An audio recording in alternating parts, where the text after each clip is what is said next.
We lock our doors. We check our windows. We tell ourselves the world outside is full of people just like us, till the day we notice that one face that doesn't belong. A shadow across the street that lingers too long. A stranger on a quiet road who smiles just a little too wide. The 3 stories you're about to hear didn't happen in some distant nightmare. They happened in ordinary neighborhoods, on familiar highways, and on the front lawns of people who thought they were safe. These are the accounts of those who came face to face with the stalker who studied their every habit, the hitchhiker who already knew their name, and the figure who stood motionless in the dark, waiting for the perfect moment to be invited in. Listen carefully, because the next time you feel a prickle on the back of your neck, it might not be just the wind. My name is Keturah Vance. I'm a high school counselor in the small town of Gallipolis, Ohio, a place where everybody knows everybody and nothing ever happens. And I never once considered that the slow, creeping horror that would consume my life began on a completely ordinary Tuesday in March. When I glanced out my office window during a student meeting and noticed a man standing on the sidewalk across the street, perfectly still, facing the school. That wasn't unusual by itself. We get parents, delivery drivers, people waiting for the bus, but something about the way he held himself, rigid and patient like a heron about to strike, made me look twice. And by the time I looked back 3 minutes later, he was gone, and I forgot about him until the next morning when I saw him again, this time on my street. Outside my own house, standing next to the old maple tree, with his hands in his coat pockets and his face tilted up toward my bedroom window, I told myself it was a coincidence, a neighbor I hadn't met. But the following day he was outside the grocery store where I shop every Thursday, leaning against a lamppost with a cup of coffee. And when I came out, he was still there, and he smiled at me, a slow, familiar smile that made my stomach clench, because there was no warmth in it, just recognition. The kind of smile you give a friend you've known for years. So I realized with a jolt of ice down my spine that he had been waiting for me specifically, that his presence was not random but scheduled, tied to my routines, my job, my home, my errands, my life. I began to see him everywhere, at the gas station when I filled my tank, at the park when I walked my dog, at the diner when I met a friend for lunch, always at a distance, always watching, never approaching. Just existing in my peripheral vision like a smudge on a lens that I couldn't wipe clean. I told the police, but what could they do? He hadn't threatened me, hadn't trespassed, hadn't even spoken a word, and the officer kindly suggested I might be overworked and anxious, which only deepened the sick, lonely terror of realizing that no one would believe me until it was too late. One night, after 2 weeks of this silent surveillance, I came home late from a parent-teacher conference to find my front door slightly ajar. The wood around the lock splintered, and inside the house was dark and cold and smelled of something I couldn't name. A wet mineral scent like rain on hot pavement. And on my kitchen table was a single photograph of myself, taken from the foot of my bed while I'd been sleeping, my face soft and unaware, the blankets tucked up to my chin, and written on the back in a careful looping hand were the words, "You look so peaceful when you don't know I'm there." I fled.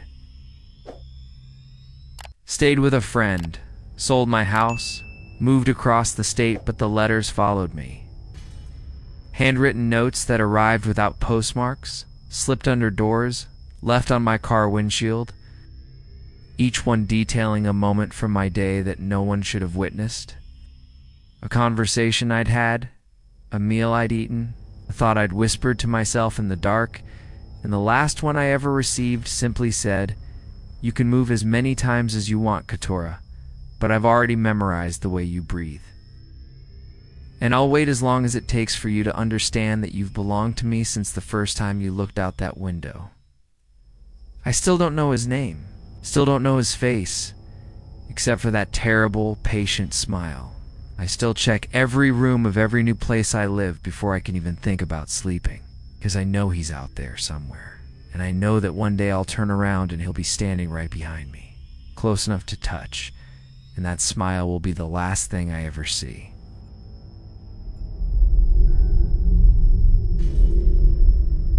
Calder Nash here.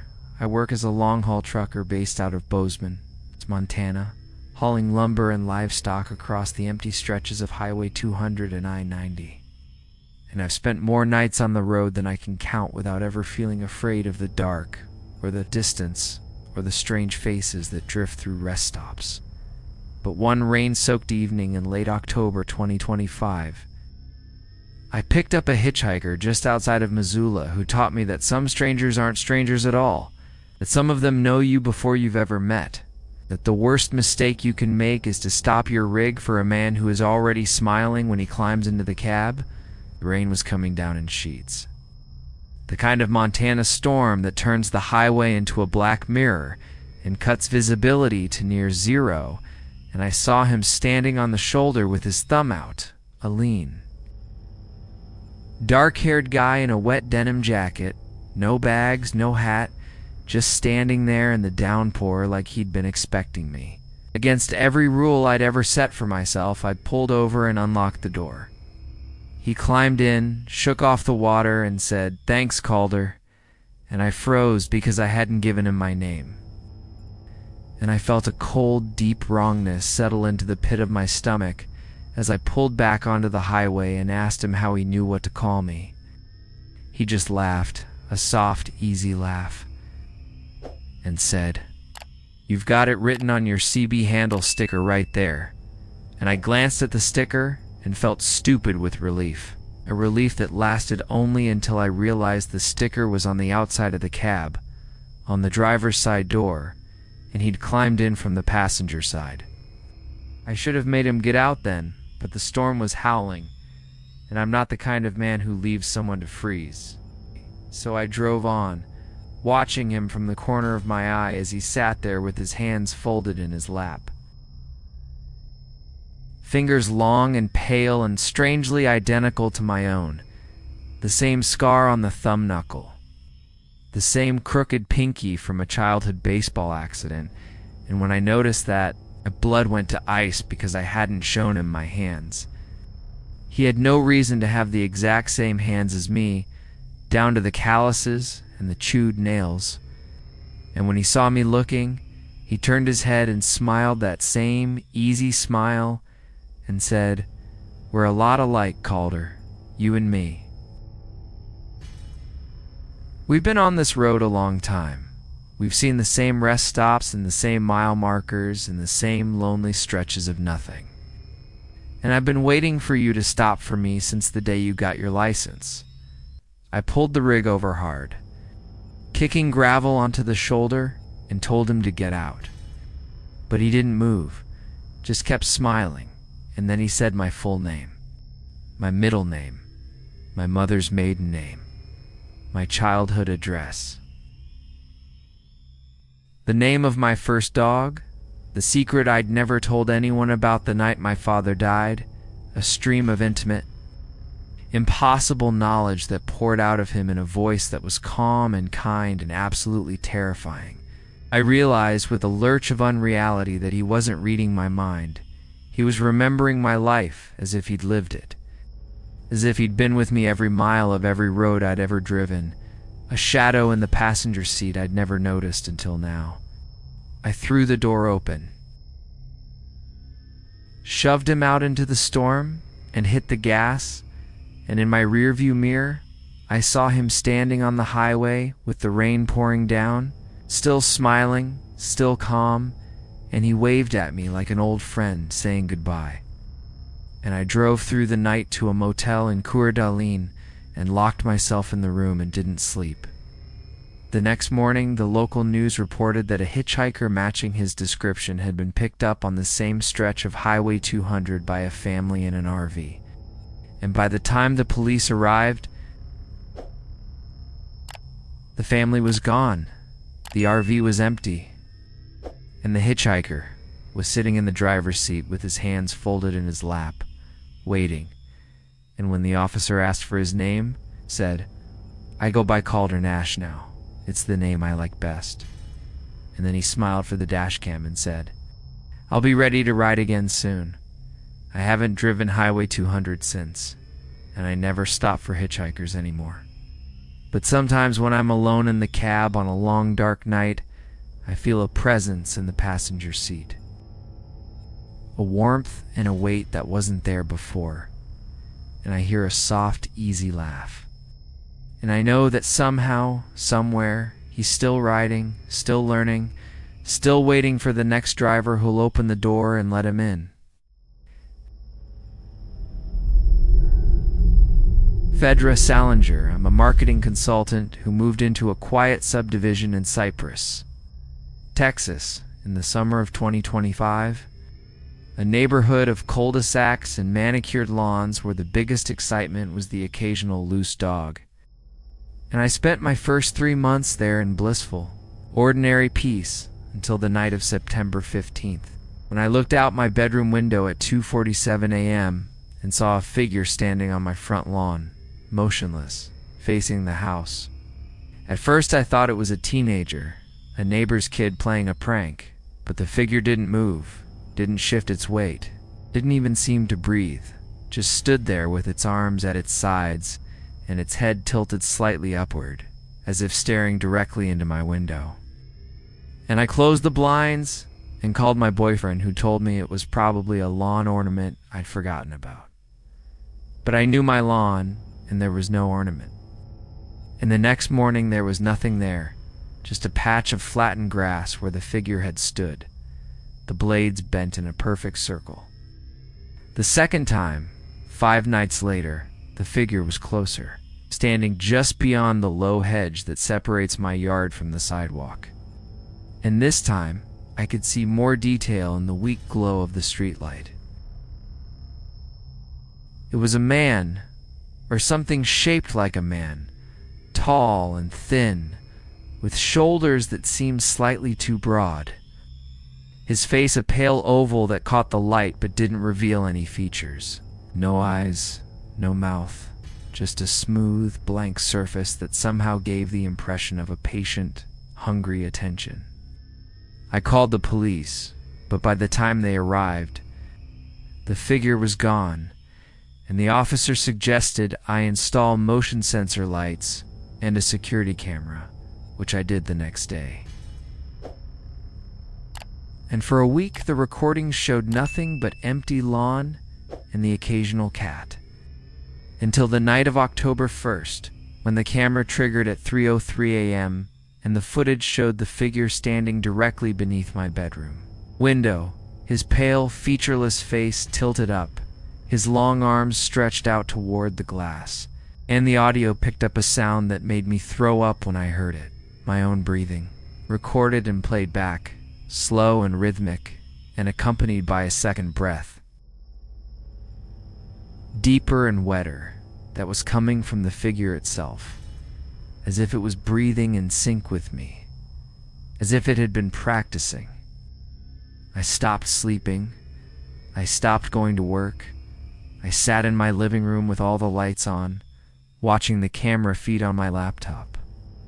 And each night the figure came closer, now at the front door, now in the backyard, now pressing its pale face against the sliding glass door, leaving a faint, greasy smear that wouldn't wash off, and each night the recording of my own breathing grew louder,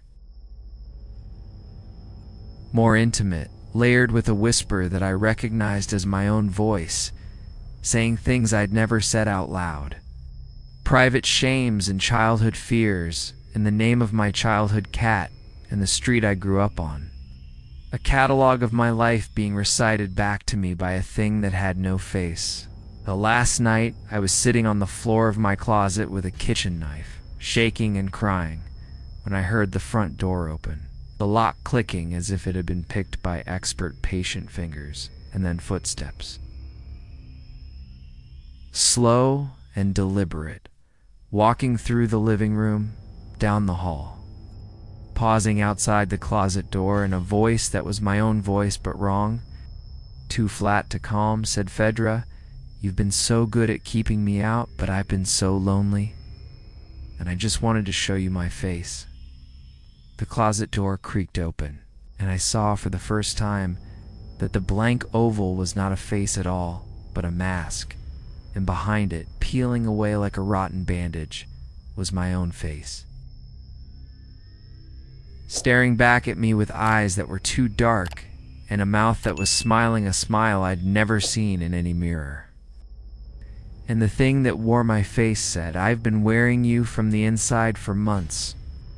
And now, I think I'll wear you on the outside too." I don't remember what happened next.